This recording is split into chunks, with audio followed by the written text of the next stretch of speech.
everybody, welcome back to Sharon's Space. I am Shaz. Today I'm so excited to be talking with you about strategizing to your strengths. So what does this actually mean, strategizing to your strengths? Often we are told to look at our weaknesses and manage the weaknesses in terms of like do more of the stuff that makes us uncomfortable, and we need to step outside of our comfort zone. And I agree with all of that, and I continue to do that consistently with everything that I do. Not everything's comfortable for me to do, and I've always been that person.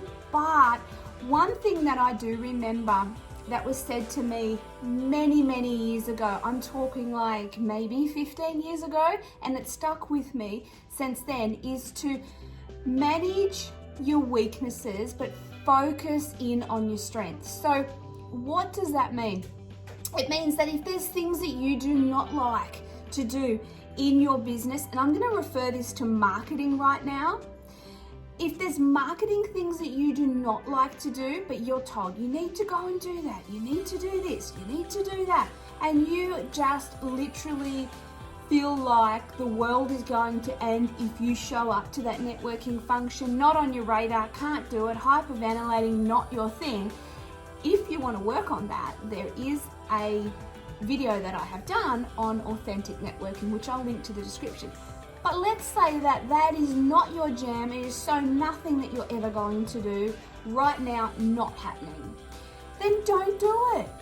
Too often we are pushed in directions of doing things that completely don't sit well with us, literally paralyze us. So therefore, what do? Correct, nothing. That doesn't help anybody at all.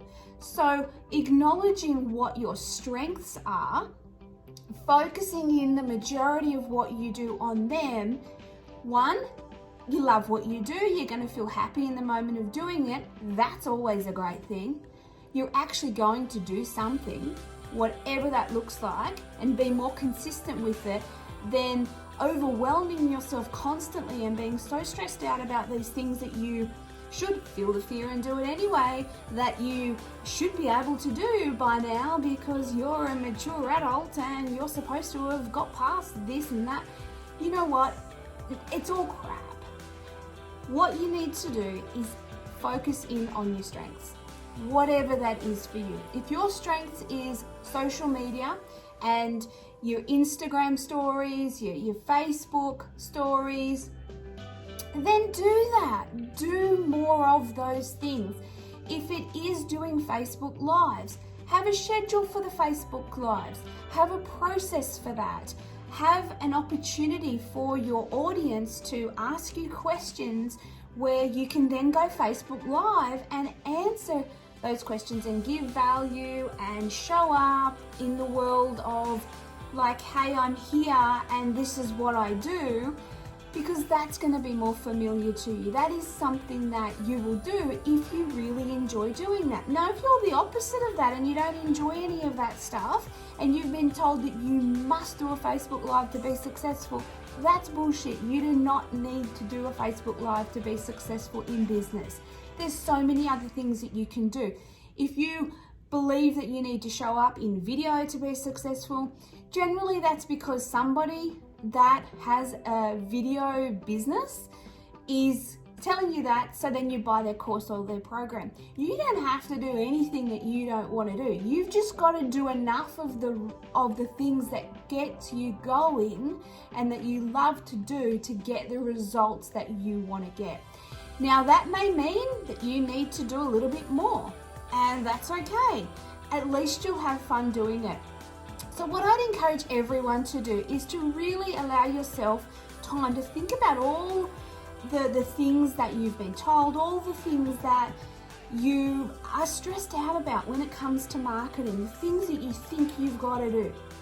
And just write all that down. Literally just brain dump that on a piece of paper. Write all that out. It will only take a minute or two to do that. It will feel good just getting that crap out of your mind and on a piece of paper, that in itself. And then take some time to think about the same thing.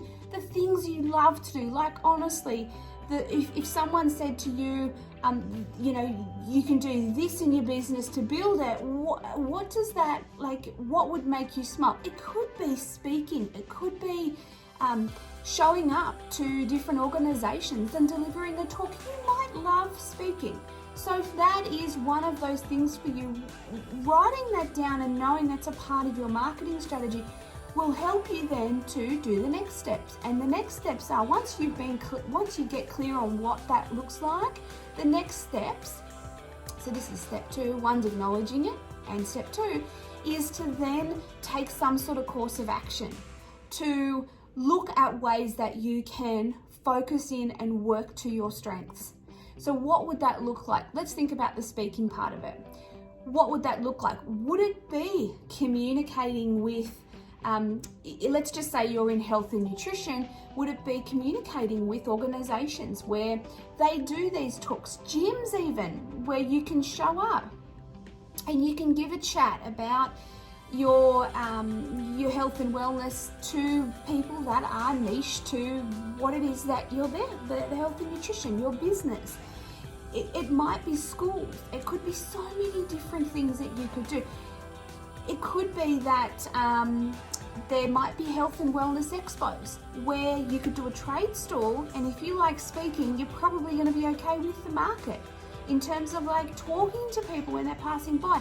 They may be running different sessions throughout a day, like a health and wellness expo, where you can give a demonstration. So allow yourself to acknowledge what it is that sets your heart on fire, your mojo stuff, and also the stuff that pisses you off, that you really don't want to do, that really does not excite you. You literally go into the depths of almost depression and hiding and massive anxiety. Those things exist for the majority of us, we just don't talk about them. So acknowledge what that is and then take a course of action to focus in on your strengths and do more of the things that bring you joy. And why not? We spend half of our life working, so you might as well do the majority of things that bring you happiness and bring you joy.